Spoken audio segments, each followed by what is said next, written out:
Hey there, everybody, and welcome to Cover Wars. I'm your host, aJaX, and with me always is Seth. Seth, how's it going?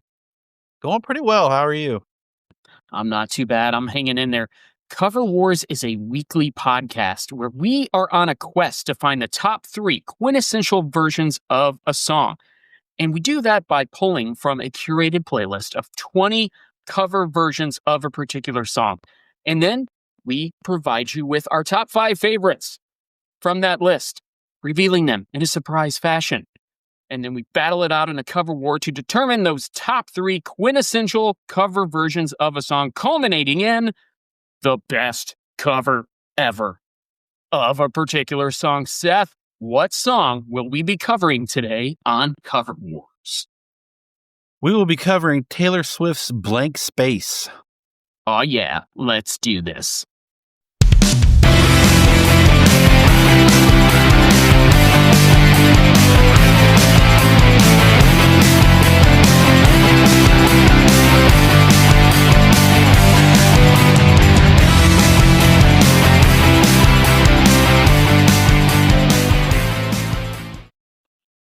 All right, so Blank Space by Taylor Swift. Of course, this was my choice, but Seth, I gotta know, what is your history with the song Blank Space?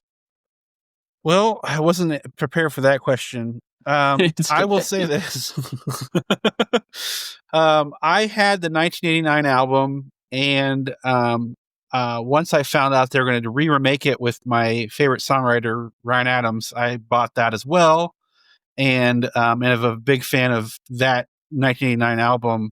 Several songs off of it were just amazing. Good songwriting. I know she had co-written a lot of those with some very famous songwriters. But I was going to say that Blank Space really blends well with rock. So it was really refreshing to listen to this playlist. And I am a fan of the song, and I'm a fan of the album as well. Well, it sounds like you are even more in sync with the song than I am, so maybe perhaps you can fill in some of the blank spaces that I don't cover here today on the show. So Blank Space by Taylor Swift is, by the way, Taylor Swift is the Beatles now. Let's just face it. She is the Beatles. We'll get into all of her accolades later. But this song was released as the second single from her 5th studio album, 1989, released on November 10th, 2014. That's right. We are at the 11th anniversary of the release of the song. How crazy is that? The song is considered electro-pop. It's produced by Max Martin of MXM Studios in Stockholm, Sweden, and Shellback mixed at Conway in LA. Seth, when you think electro-pop, what comes to mind? Electro-pop, a subgenre of the pop category. I suppose I think of electronic pop. I don't know. Hey, that's fair, and it was a very hard question, but you passed the test. So with the electropop genre here with Blank Space, it includes a minimal arrangement consisting of synthesizers, hip hop influenced beats, and layered vocals. The song was inspired by the media scrutiny of Taylor Swift's love life that affected her girl next door reputation, as Blank Space portrays a flirtatious woman with multiple romantic attachments. And of course, we'll get into the lyrics later as well and what they mean. And it's a lot of wink and smile. Love it. The single topped the charts in Australia, Canada, Iceland, Scotland, and South Africa. In the US, it spent 7 weeks atop the Billboard Hot 100 and was certified 8 times platinum as one of the best-selling singles of 2015. It earned 3 nominations at the 58th Grammy Awards. And I have the trivia question for you, Seth. Are you ready? Oh, great. Yeah, I'm looking forward to it. All right, here we go. Trivia. Rolling Stone placed it at number what on the 2024 revision of the 500 greatest songs of all time? A. You love doing this to me. It's fun, right? Okay, so 2024 revision of the 500 greatest songs of all time, according to Rolling Stone. Blank Space placed A, 240th, B, 320th, C, 160th, or D, 480th. I'm going to go with A. Very close. It was B, 320th. Okay. So not too bad there, not too far off. Seth, do you remember the music video for Blank Space? I've been trying to rack my brain. I don't think I do. I usually try to look that stuff up, and I didn't look it up this time, and I can't recall what it. I mean, it'll. I'll kick myself when if you talk about it. Well, it was after the golden age of music videos. Let's face it. I mean, they were just mostly watched on YouTube, but I will tell you that I rewatched it and I wrote down a little synopsis as I watched it. And here we go. So, Blank Space was a music video presented to you by American Express Unstage and Big Machine production, directed by Joseph Kahn. So, money was spent on this video. This video screams the biggest, boldest production of all time. But, it was a lot of money involved here. So she wakes up in a white bed and a black dress with a white cat. There's white horses. It's a huge palace-style mansion. A man stops by. They're at a table with a huge spread, a feast. At one point, she's riding around on a bicycle being goofy. Then she's painting a portrait of him. It's very expressive, showcases her many personalities and moods. Then they're outside, walking some Dobermans, as you do. Then they're riding on horses. It's very Prince meets Princess. There's a slow motion chase that ensues. She hangs the picture of him as if it's a conquest. She's carving their name and a heart on a tree. Then the turn. He's getting texts from somebody, and she looks at him, and that's when the "oh no" comes in the song. It's like timed so well. So it's such a great production of the video. So they start fighting, and rich people fighting in a relationship montage, cued by that "oh no." At some point, there's a deer in the house. I don't know why. Now she's like punching fireplaces, carving the painting up of him she painted with a knife. She's cutting his clothing. There's a point in the video where she like cut holes in his shirt so that his his nipples are like poking through the shirt. It's kind of funny. Because of course, then she's like burning suit coats, throwing them off the stoop. There's the scene after with the bridge, symbolic that's transitioning from Apple. So this the Apple temptation thing. And then she transitions into various weapons of choice. There's golf clubs, there's knives, axes, as well as her own teeth as she's biting the bottom lips of the dude and destroying expensive cars and cakes. And then it ends with her, "I'm still in charge" smile with a wink and the nod at the end. So the whole song is satirical. And Seth, does any of that ring any bells? Not really, which is surprising. It's okay. Yeah, I don't really remember it. When I rewatched it, I'm like, I think I might have seen it once or twice. But it does have like almost 4 billion views on YouTube, which it's Taylor Swift, so that's not too surprising. Would you like to hear some accolades of one Taylor Swift? I definitely would, for sure. I'm kind of curious of what you got there. Well, the thing is, like, everybody knows who Taylor Swift is. There's no reason I should just like start with the very first, thing and go down. So let's just talk about all the achievements here. Some notable ones. This one is probably the top one. Is for me. I'm just like, I'm in awe of this. And say what you will about the Grammy Awards, but she is the only artist to win album of the year 4 times. That's insane. Okay, 4 times album of the year. And she's so young still. So Fearless won album of the year. 1989, the very album that Blank Space comes from, won album of the year. Folklore won album of the year. And most recently, Midnights won album of the year. That's incredible. Most song of the year nominations as well for songwriter with 7. She's the most awarded artist in American Music Awards history with 40 wins. The same with Billboard Music Awards with 49 wins. Wow. The most video of the year wins at the MTV Music Awards with 5 by a solo artist. It's insane. So she's also won 35 as an individual artist and then 30 overall. I'm going to let you video. finish. Go ahead. You're good. No, that was what Kanye said. Oh, you tricked me. You tricked me. Oh my, why wasn't I even thinking about that? I'm like so locked in right here. I didn't even get the joke. I totally fell for it. Seth, you got me. Uh, Beyonce made one of the best videos. Okay. All right, back to the list here. Um, she has multiple wins, including Artist of the Year and Concert Tour of the Year at the People's Choice Awards. And then the youngest artist to win Entertainer of the Year at the Country Music Association Awards. Yeah. Which she's still kind of sort of associated with country music, right? And then a Primetime Emmy Award for Outstanding Creative Achievement in Interactive Media. And let's we not forget, she had this little tiny stripped down tour called the Eras Tour very recently, and it is now the highest grossing tour of all time. Just imagine like all the tours that like U2 put on and Lady Gaga, and I mean all these elaborate tours. Taylor Swift now has the highest grossing tour of all time.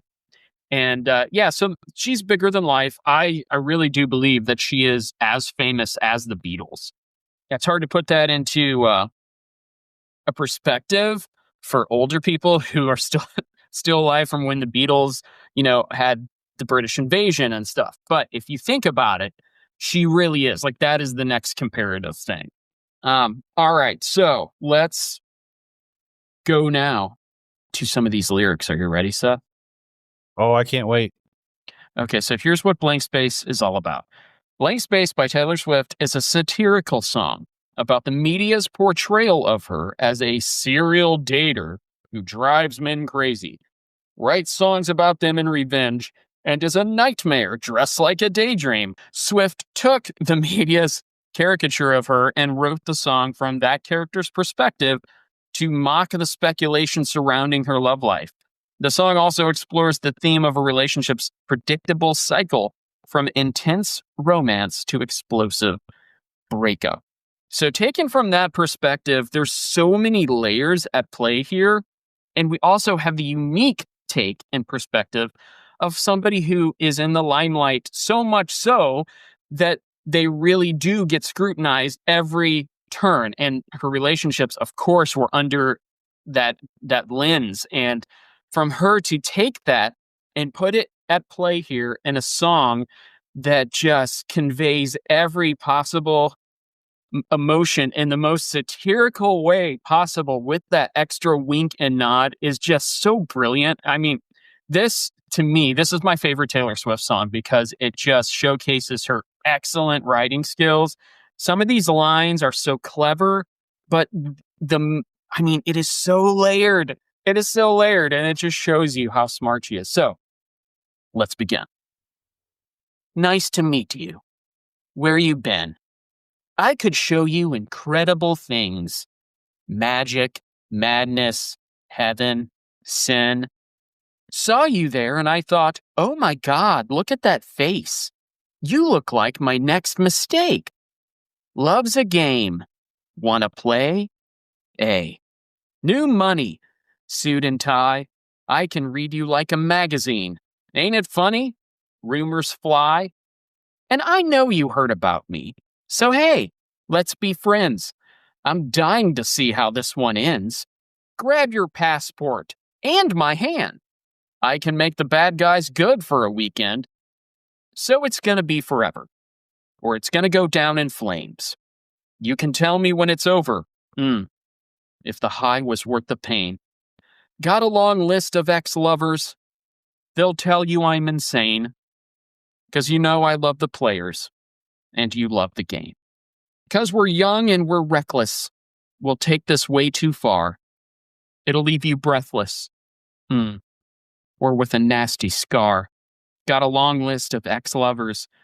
They'll tell you I'm insane. But I've got a blank space, baby. And I'll write your name. Cherry lips. Crystal skies. I could show you incredible things. Stolen kisses. Pretty lies. You're the king, baby. I'm your queen. Find out what you want. Be that girl for a month. Wait, the worst is yet to come. Oh no. Screaming, crying, perfect storms. I can make all the tables turn. Rose garden filled with thorns. Keep you second guessing like, oh my God, where is she? I get drunk on jealousy, but you'll come back each time you leave. Because, darling, I'm like a nightmare, dressed like a daydream. And I added a like in there. I'm so sorry. Let me start that again. Because, darling, I'm a nightmare, dressed like a daydream. So it's going to be forever, or it's going to go down in flames. You can tell me when it's over. If the high was worth the pain. Got a long list of ex-lovers. They'll tell you I'm insane. Because you know I love the players. And you love the game. Because we're young and we're reckless. Oh, we'll take this way too far. It'll leave you breathless. Oh. Or with a nasty scar. Got a long list of ex-lovers. They'll tell you I'm insane. But I've got a blank space, baby. And I'll write your name. Boys only want love if it's torture. Don't say I didn't warn ya. Boys only want love if it's torture. Don't say I didn't. Say I didn't warn ya. So it's going to be forever, or it's going to go down in flames. You can tell me when it's over, if the high was worth the pain. Got a long list of ex-lovers. They'll tell you I'm insane. Because you know I love the players, and you love the game. Because we're young, and we're reckless. Yeah, we'll take this way too far. Oh, it'll leave you breathless, or with a nasty scar. Leave a nasty scar. Got a long list of ex-lovers. They'll tell you I'm insane, but I've got a blank space, baby, and I'll write your name. Seth, what are some lyrics you enjoyed the most out of that?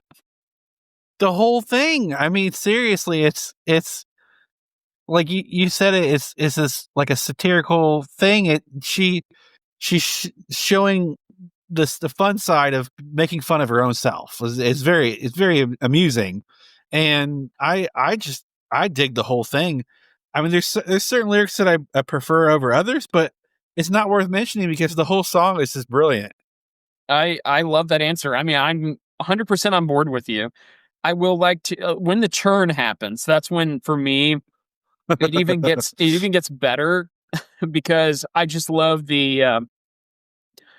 I love when the I get drunk on jealousy line because that is so. I mean, that's so devious, but at the same time, it's so brilliant because she's not just talking about the story that she's painted in the song. She's talking about what the media portrays of her in the relationship that she could be in, she might not be in. They don't know what the timing is. They don't know exactly what's going on in her head and her heart. Why do they care so much? There's so much layered into this in these lyrics, and they get so deep. And can I just say, so Taylor Swift, there's a fan base, and then there's the fan base. And I might go out on a limb here and say that Taylor Swift fans are the fan base because it is unbelievable to me how they know everything there is to know about her and her songs. The amount of knowledge, I know you know this, Seth, but I hosted trivia at a bar for 3 years, and we had Taylor Swift nights where we would have Taylor Swift trivia. And the very first time I did it, I made the mistake of making the questions too easy, not knowing that, they know everything there is to know about her, so of course they're going to know these really easy questions. So by the second and third time, I started upping the ante a little bit and making them a little more difficult. And it didn't matter because they still knew everything about her. And it's funny because we posted the question to everybody, what's your favorite Taylor Swift song? And you would think there would be a lot of repeats on there, right? Every song's different. Every song is deep. They're all like deep cuts because, all the songs mean a different thing to a different person. And it just speaks to how great of a songwriter she is. So anything else you want to add on Taylor Swift before we get into these rankings? I mean, if you haven't heard 1989, go back and listen. You got Welcome to New York. You got Style. You've got Are We Out of the Woods? We've got Blank Space. We've got, there's just so many great songs on that album. And I'm a big fan of her early work because I was blown away that she released a full-scale album with the major record label at 14. And she wrote all the songs by herself.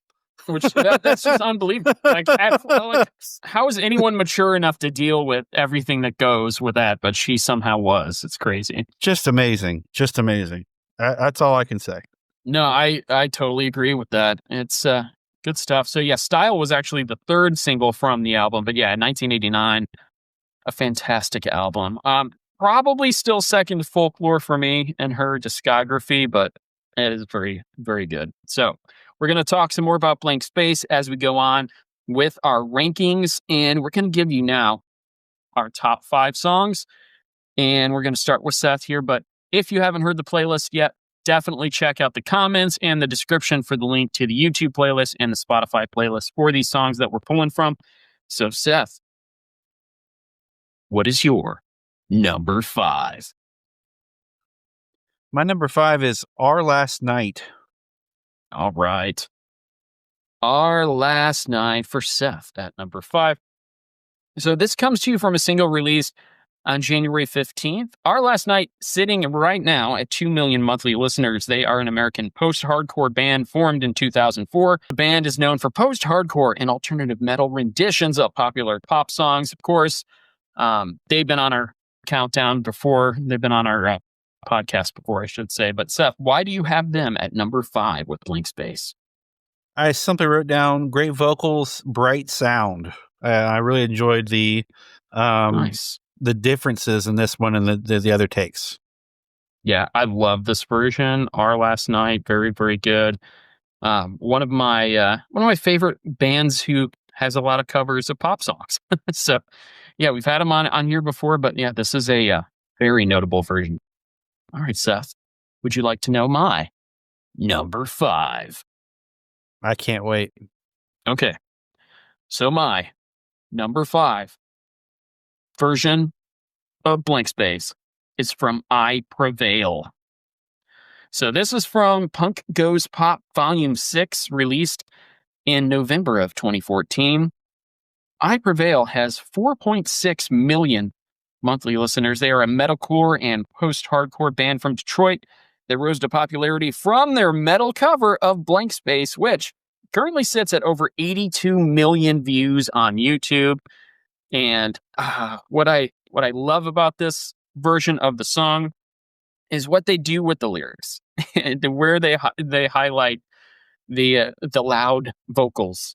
So it goes from a whisper to a growl. This one just starts squeezing and doesn't let go. It's like climbing to the top of a roller coaster and knowing that you're about ready to drop and the screams are coming. But it is much heavier than I would prefer, and that's why it's at 5 and not 1.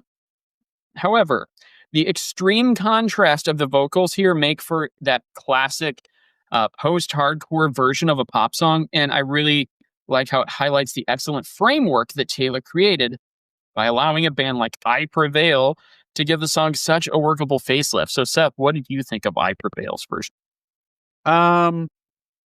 I really thought that they did a good job with the changes, like you mentioned. Like, it's very unique into the other ones. There's a lot of rock versions on this playlist, but this one was very different. It's a lot of fun. I have to say it. The "Don't Say I Didn't Warn You" was probably the best part of the song. Yeah, like I can't do it justice, but then the double bass drums, how they come in, Yes. how the words stretch out, where it goes. Oh, it's so great. Yeah, Yes. a highlight of Punk Goes Pop Volume 6. Once the later Punk Goes Pop compilations. So, Seth, let's just keep this train going here. What is your number 4? My number 4 is Tyler Ward. All right. So Tyler Ward. So there are a lot of YouTube-friendly YouTube stars on this playlist, like stars from the early days of YouTube, and Tyler Ward was one of those early stars. This is from the album Cookin' Covers from April of 2015. Tyler Ward still has 670,000 monthly listeners. He's singer-songwriter and producer, huge on YouTube in acoustic rock and country pop genres. He's one of those OG YouTube artists who got popular posting covers. Seth, why is he at number 4 for you? I simply put down slow acoustic, fun, great take. It was just very easy listening and a pleasant surprise with this playlist. I felt like it kind of had its own little uniqueness to it, and that really it hit me right. So Nice. Yeah, I enjoyed this version as well. I've got a few different acoustic versions on here, and his was very very nice too. So good stuff. So here we go with my number 4. Okay, at number 4 for me, I've got Roads. Roads. This was from the deluxe version of the album Wishes, released in September of 2015. Rhodes, that's Rhodes, sits at 1.8 million monthly listeners. Rhodes is David Rhodes, who goes by Rhodes, that's Rhodes in all caps, and that's how it's stylized. He's an English singer-songwriter from the Badlock, Hertfordshire, England, Shire, in the indie pop, folk, and soul genres. I just thought this was a very tender, heartfelt rendition, similar in style to another artist on the playlist. Of course, we'll get into that. But it's still different. It's a mood shift. It's a somber rendition, but he creates this hauntingly melodic version that's somewhat spine tingling and sung non-ironically. It's like a low tempo dirge. So it's just, it's a mood setter. It's very, very good. So what did you think of Rhodes' version? I wanted it to go higher. I'll write your name. You know, it Really? didn't go there, but it was beautiful the way he did it for sure. Oh, see, I for wanted me, it to go higher. Like each time he sang it, I wanted to go higher. But I see what was you just mean. haunting Okay. is the right word, I would say. I have written down slow, powerful version. So yeah, it's just a very moving, touching rendition. It is interesting that you mentioned that. So for me, like when it's a low tempo, I'm okay with a de-escalation, or same when it's a mid to up tempo. I want it to escalate. I want it to ride that train, but I was totally fine with it in that tone. So very interesting. I like how we have different takes there on that.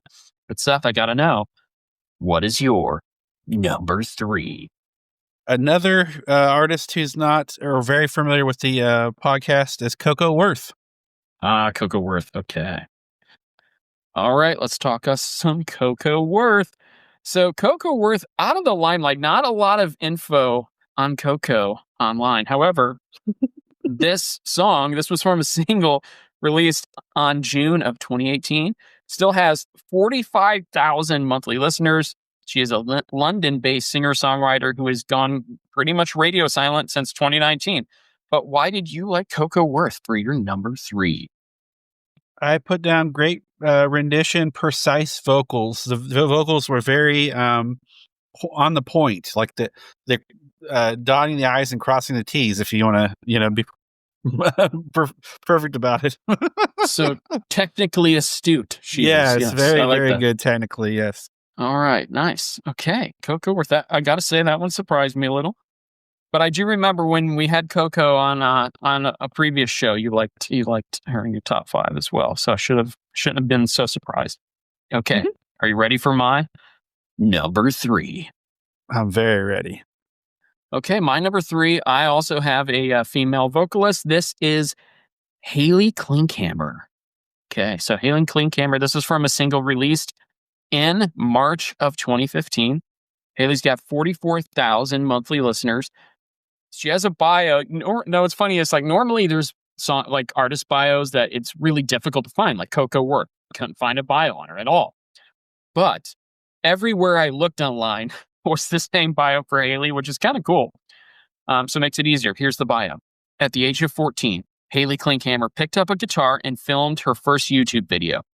She never could have imagined where it would take her. Years later, with almost 300 videos, 40 million views, and over 5 million streams on Spotify, I'm sure those numbers have gone up since then, and hundreds of shows under her belt, Haley continues to follow her passion. So she did step away from music for a while. She's back now, but her Blank Space cover, oh my goodness, this one tugged at my heartstrings. So it's sung from the sweetest, most innocent sounding place. It's that female lead vocal acoustic version sung beautifully over stripped back, simple acoustic throughout. It never gets louder, it never gets softer. It's just the simple stripped back version, which I really like here. And sometimes, at points, it sounds dead on to Taylor's vocals. And at other times, dare I say, a little better. She can even out-sing her at certain points in the song, especially early on. She really finds that sweet spot in her vocal range, and this is just a fabulous version of the song. So I'd like to know, Seth, what did you think of Haley Kluckhammer's version? So I thought it was breathy, but in a good way. It was very clear, if that makes sense. It was just breathable vocals. They were airy, and that's a good thing when it comes to acoustic songs. So, yeah, it was spot on what you said. I mean, I can't argue with you at all. All right, so far we have no matches. This is actually going way differently than I would have imagined. So I like being surprised. I am a little frightened here, but we've got honorable mentions to get into later. But first, let's get into Seth. What is your number 2? I will put your heart at ease because my number 2 is "I Prevail." Oh, wow. Okay. I love it. All right. So you know how I feel about I Prevail's version. Let's elaborate a little bit more on how you felt and why I Prevail, the post-hardcore band from Pop Goes Punk Volume 6, landed at number 2 for Blank Space for you. I think I liked how crazy it was because it's so different than the original that it actually sounds like a completely different song with the same lyrics, if that makes sense. And I was blown away. Like I said, I was waiting for that roller coaster to drop, and to me it dropped when they said, "Don't say I didn't warn you," by screaming it was awesome. It really just adds. And what's funny is like it is awesome. So all those Pop Goes Punk albums, there's always like one or two hardcore versions of a song like Pop Goes Punk, or post-hardcore versions of a song on the Pop Goes Punk albums. This one might be the best one because it does what it's set out to do. It can be funny, like if you look at it from an outsider's perspective, but it nails it hits the marks, like you can't say that about other bands who are obviously just doing it as a stunt and not, you can tell they really appreciate the songwriting and you can tell they really like the song. So it's not just out to make fun of it. It actually works more as an homage to it. And I think that bleeds through, and that's why this is such a popular video on YouTube. This is why this version was so successful and made them huge. This is the song. It's not their song. This song that's not their song took them and made them what they are today. And a lot of bands can't say that, but they can actually go ahead and say that Taylor Swift made them famous. So that's pretty cool. So very good. I love that. I love that is your number 2. Seth, would you like to know what my number 2 is? Oh, I can't wait. I'm on the edge of my seat. Well, here it is, Seth. My number 2 is Ryan Adams. So this is from the album 1989 by Ryan, released in September of 2015. It does all of 1989 in order. So Ryan does all of 1989 in order as it was originally released, track by track, doesn't mix it up at all. However, he puts his own spin on everything and does it in his style. So we can't talk about Ryan Adams without addressing the elephant in the room, which was, without getting into the details, he was canceled. Rightly so. A lot of things came to light, especially with his relationship with his then wife, Mandy Moore. However, there is a point where you can, if you want to, and you don't have to, separate the art from the artist. And if you are willing to do so, and you can delve into his songwriting, that's where we really, really can speak to his talent. And that's where we're going to address here when we talk about Ryan Adams. And so for me, this is a version where he makes it his own. He does everything from 1989. But this song specifically, the guitar playing, especially the intricate picking, he has his own unique guitar style, as many guitarists do, but you can hear how he picks the chords, and there's just something about that that's so moving. And then when the different instruments come in, it sounds like violins, but maybe it's an organ. I don't know if you know, Seth. I'm sure you'll talk more about Ryan soon, but like, I don't know. It sounds like violins coming in. Could just be an organ, but that touch, it just breathes so much emotion into an already emotive, visceral version of the song. It just adds to the melancholy and the overall mood set here. So I absolutely love this version. And it's kind of crazy that there's a version that I like better, but there is. So Seth, without saying too much, what did you like about Ryan's version? Um, So I wrote down folk singer-songwriter vibe. And I'm a huge fan of Ryan Adams' songwriting. I mean, just in general, I think he does translate that, even though the lyrics are similar. He makes a couple changes on his own, but the actual style of the song sounds singer-songwriter instead of pop. And it's him, like it's totally him. Like you said, he makes it his own. I love his songwriting. I think he's one of America's greatest songwriters. I will say that to the day that I die.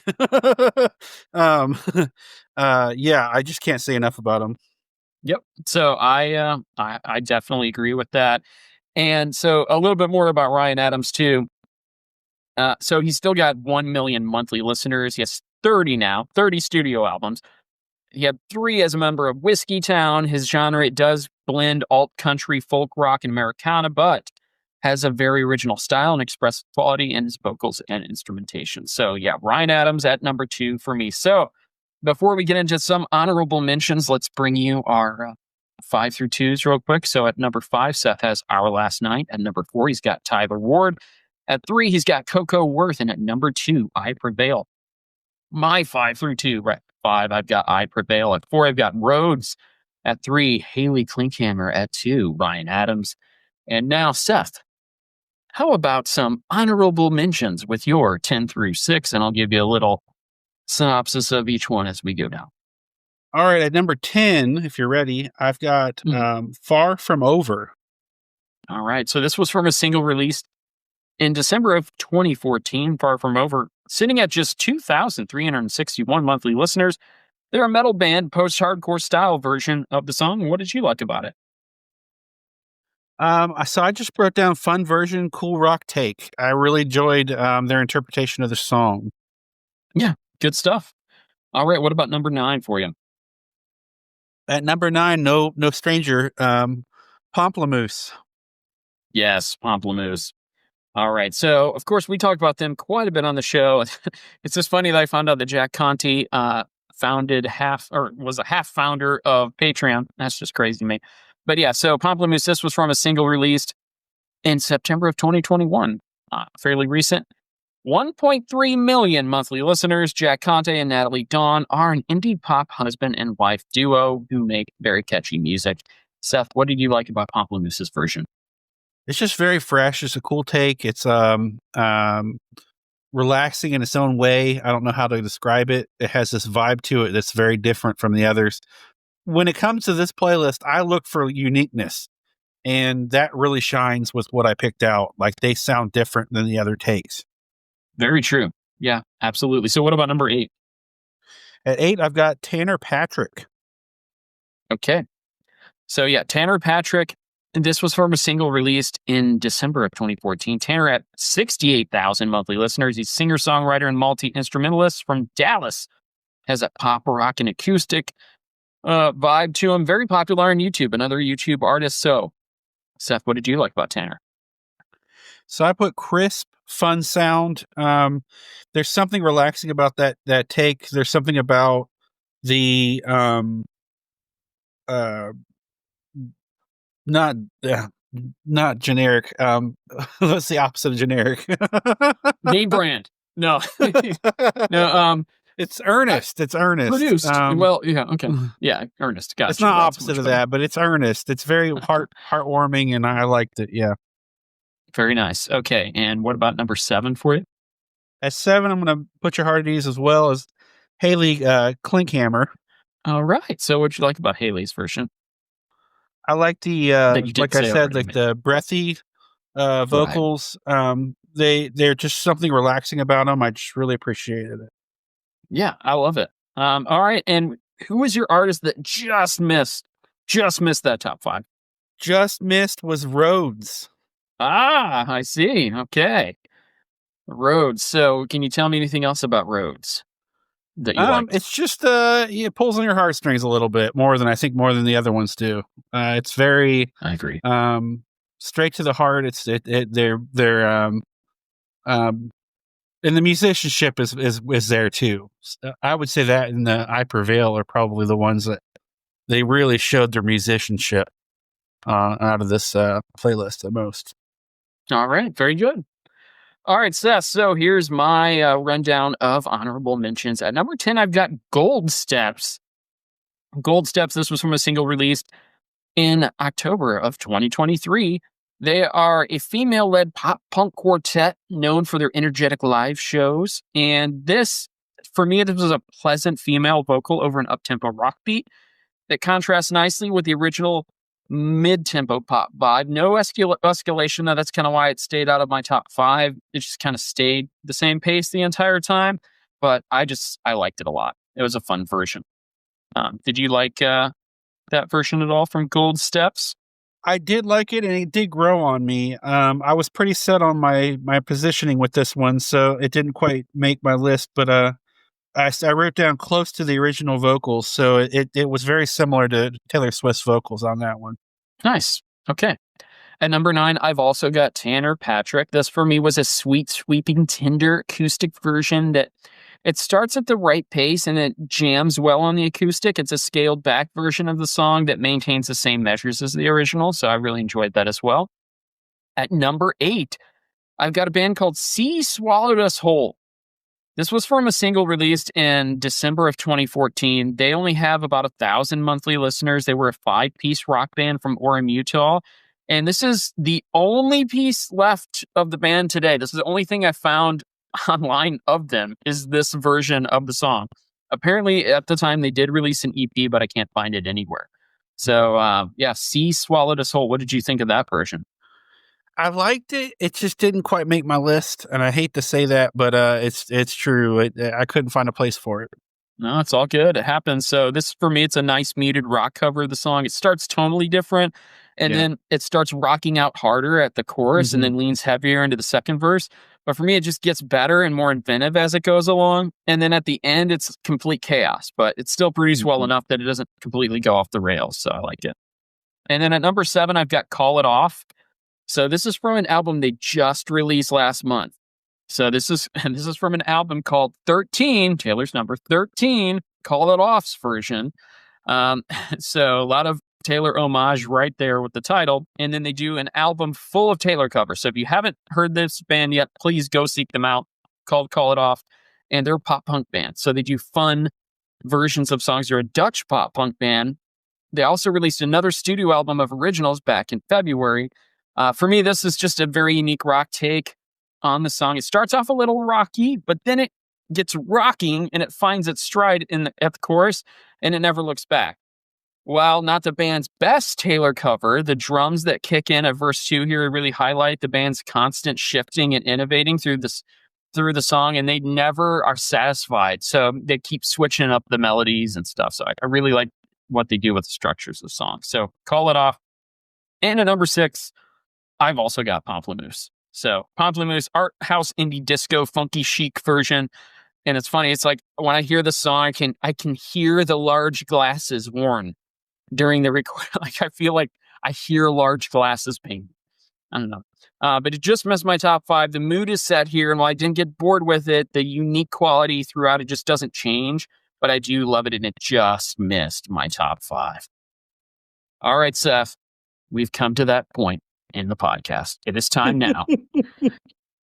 And again, the second time in a row, I know what your number 1 is, but I'm excited for you to reveal. What is your number 1? I almost feel like you should reveal it. No, we're not doing it. Seth, what is your number 1?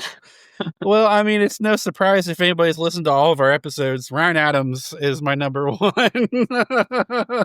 All right.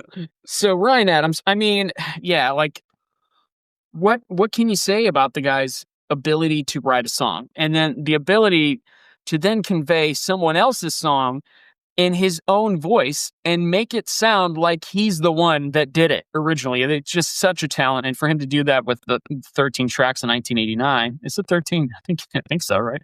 But yeah, That sounds so right.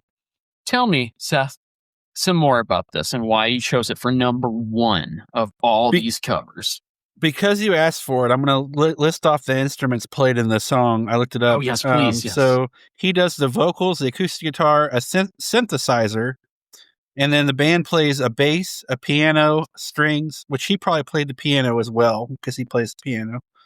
And there is another piano, an organ, like a pump organ, and I believe that's it. Oh no, there's a quartet. It's a string quartet.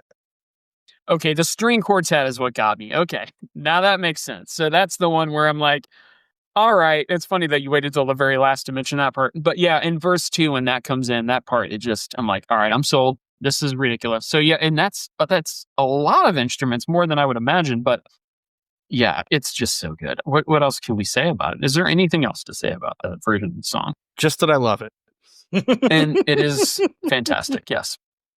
Okay, Seth, are you ready for and maybe perhaps you know my number one, but I don't know. But are you ready for my number one? I am really anticipating this one. Well, my number one is Our Last Night. From the single released on January 2015.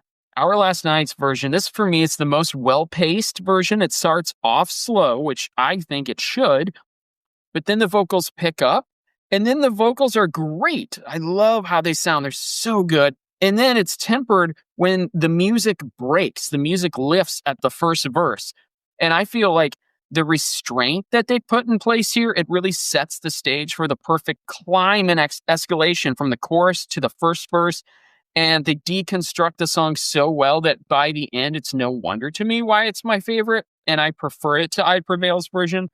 But not just to I Prevail's version, I prefer it to every version. And to me, that's why it's the best cover of all Blank Space covers out there, including, yes, Ryan Adams' version. So, Seth, what did you think about Our Last Night's version? I know you had them at 5, but you got anything else to say? Great vocals. They've got a unique sound that is really enjoyable, and I have to mention it because we talked about it before we started recording. I joked that we were going to have 5 out of the 10 with the honorable mentions. We have 7 out of 10. A 7 matches. Again. Oh my goodness! Wow. Yeah, we didn't have any dead-on matches, but we did have them, sprinkled throughout, and then Close, we have 3 in the top, 3 over 5, right? So this should be 4. A fairly. We have 4 in the top 5, right? 4. I got 3 in the top 5. I got 3. I got 3 over. I'm talking about honorable mentions as well. So okay, yeah, I'm not including those right now because okay. when we talk about the cover war here, so I'm looking at it and I'm looking at obviously number 1, 2 is Ryan Adams. 3. Yeah, so we have 3.